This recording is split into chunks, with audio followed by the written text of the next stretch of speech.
Hello everyone, welcome to my channel. इस video में मैं आपको बताने वाला हूं सेंटेंसेस के बारे में, सेंटेंसेस एंड देयर काइंड्स, यानी कि वाक्य और उनके प्रकार। तो सबसे पहले हम लोग देख लेते हैं सेंटेंस के डेफिनेशन को कि सेंटेंस क्या होते हैं। अ वर्ड और a group of words which makes complete sense is called a sentence. मतलब एक शब्द या एक शब्दों का समूह जो कि एक पूरा अर्थ देते हो उन्हें हम लोग सेंटेंस यानी कि वाक्य कहते हैं। जैसे he is going to school, वह स्कूल जा रहा है। I don't go to school, मैं स्कूल नहीं जाता हूँ।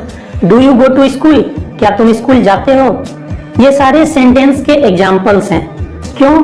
क्योंकि यह एक शब्दों के समूह है जो कि पूरा अर्थ दे रहे हैं, इसीलिए इन्हें हम लोग सेंटेंस कहेंगे। अब एक और एग्जाम्पल ले लेते हैं, आई स्कूल गो टू। यह भी एक शब्दों का समूह है, लेकिन यह एक पूरा अर्थ नहीं दे रहा है क्योंकि यह ग्रामेटिकली इनकरेक्ट है, इसीलिए इसे हम लोग सेंटेंस नहीं कहेंगे।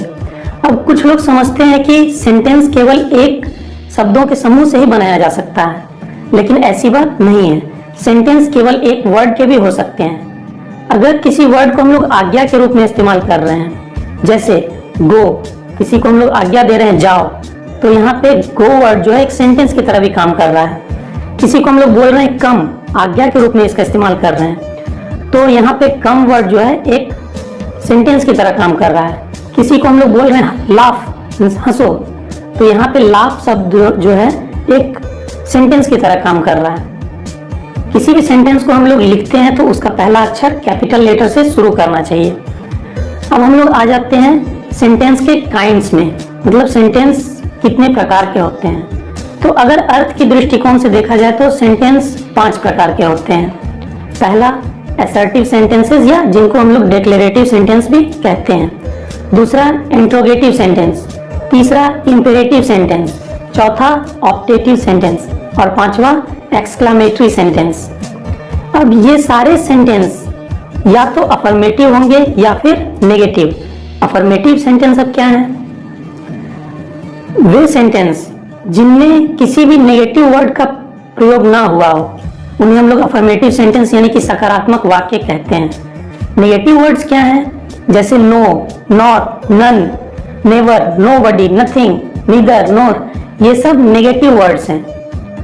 तो जिन सेंटेंस में इनका प्रयोग ना हुआ हो वे सारे सेंटेंस अफर्मेटिव सेंटेंस यानी कि सकारात्मक वाक्य कहलाते हैं।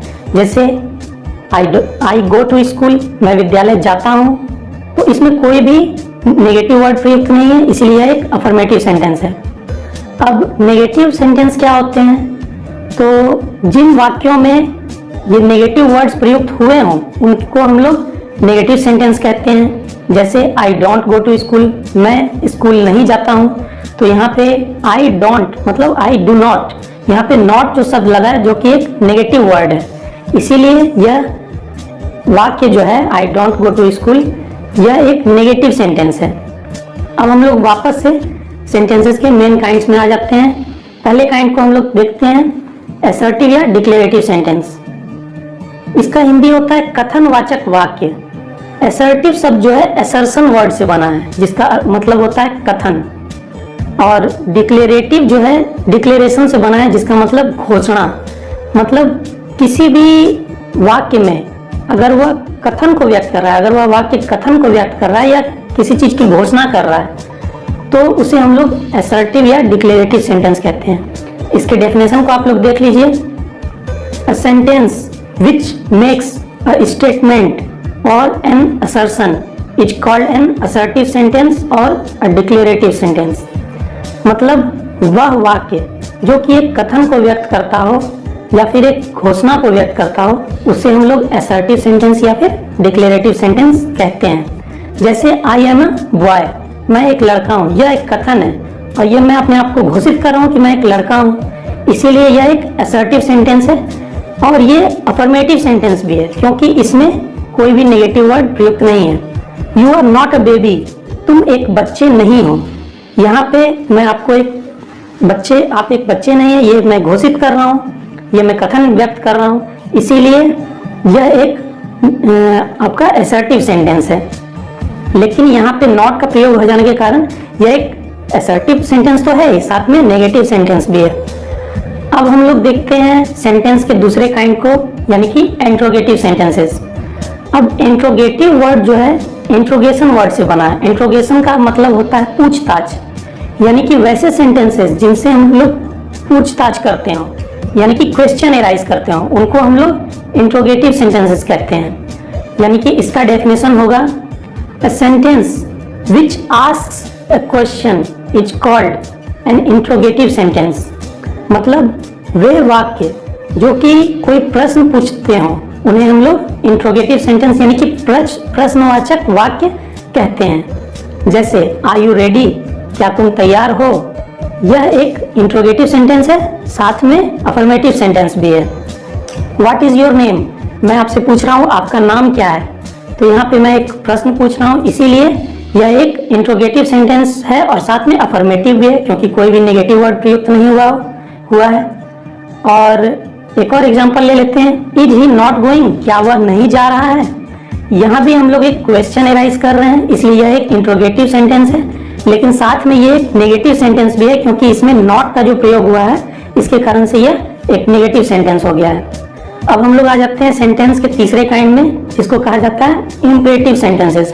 अब इंपरेटिव का मतलब क्या होता है? इंपरेटिव का मतलब होता है आवश्यक या आदेश। तो इंपरेटिव सेंटेंसेस को हम लोग हिंदी में आदेशात्मक वाक्य भी कहते हैं, यानी कि जो भी काम अगर आवश्यक होगा तो उसको करवाने के लिए हम लोग को या तो आदेश देना पड़ेगा, या फिर अनुरोध करना पड़ेगा, या फिर एक सलाह देना पड़ेगा। इसीलिए हम लोग इंपरेटिव सेंटेंस का डेफिनेशन बना सकते हैं, a sentence which expresses an order, a request or a piece of advice are called imperative sentences.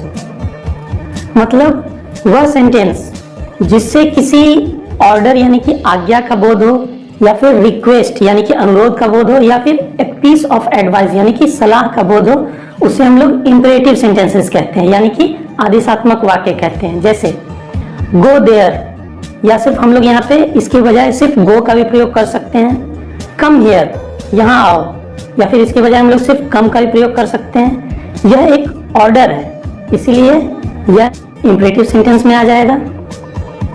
और हम लोग दूसरे एग्जाम्पल्स को देख लेते हैं। Please give me some money, यहाँ पे हम लोग अनुरोध कर रहे हैं किसी से कि मुझे कुछ पैसे दो, तो कृपया मुझे कुछ पैसे दो, तो यह एक रिक्वेस्ट है, और रिक्वेस्ट होने के कारण यह इंपरेटिव सेंटेंस के अंतर्गत आएगा। अब एक और एग्जांपल हम लोग ले लेते हैं, जैसे take your medicine in time, यहाँ पे हम लोग किसी को सलाह दे रहे हैं कि अपनी दवाइयाँ समय पर लिया करो, तो यह एक सलाह का बोध करा रहा है, जिससे कि पता चलता है कि यह एक इंपरेटिव सेंटेंस है।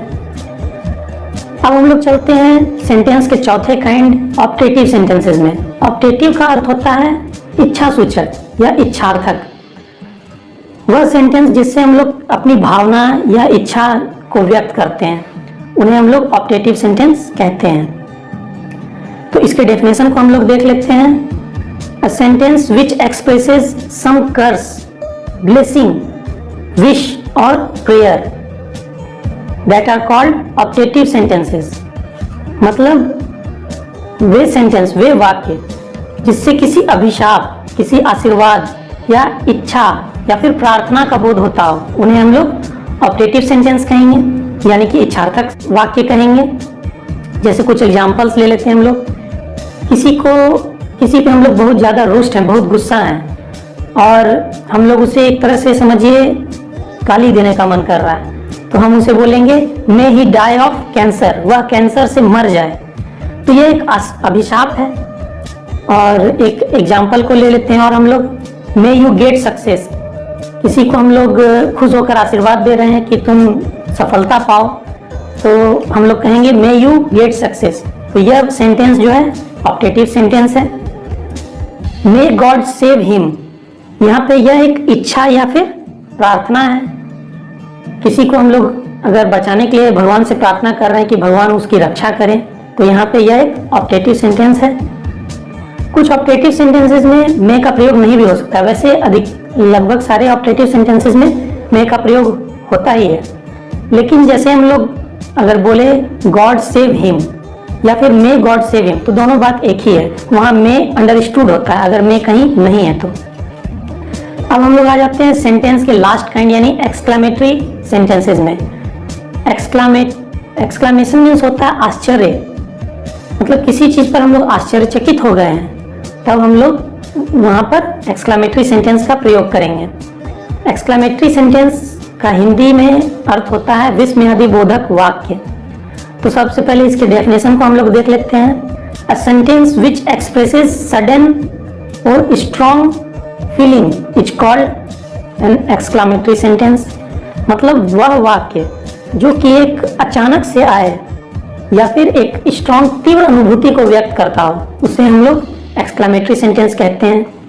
जैसे मान लीजिए मेरा कोई पालतू जानवर है, कोई कुत्ता है, वो मर गया, अचानक मैंने देखा कि वो मर गया, तो मैं बहुत दुखी होऊंगा और कहूँगा alas my dog is dead, मतलब हाय मेरा कुत्ता मर गया।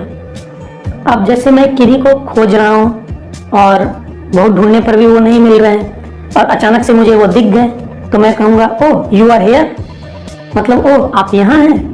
तो यह एक सडन फीलिंग है, तो यह एक्सक्लामेटरी सेंटेंस में आएगा। अब जैसे कोई मेरा लैपटॉप यूज कर रहा है, मैं अचानक से उन्हें देखा कि मेरा लैपटॉप यूज कर रहा है, तो मैं उन्हें कहूँगा हे डोंट यूज माई लैपटॉप, मतलब हे मेरा लैपटॉप यूज मत करो। तो यह एक सडन फीलिंग है जिसे हम लोग एक्सप्रेस कर रहे हैं, तो यह एक्सक्लामेटरी सेंटेंस में आएगा। तो ये सारे सेंटेंसेस एक्सक्लामेटरी सेंटेंसेस के एग्जांपल्स हैं। और आप ध्यान दीजिएगा एक्सक्लामेटरी सेंटेंसेस में मार्क ऑफ एक्सक्लामेशन जरूर आता है। तो अब मुझे लगता है कि आप समझ चुके होंगे कि सेंटेंसेस किन्हें कहा जाता है और सेंटेंसेस के काइंड्स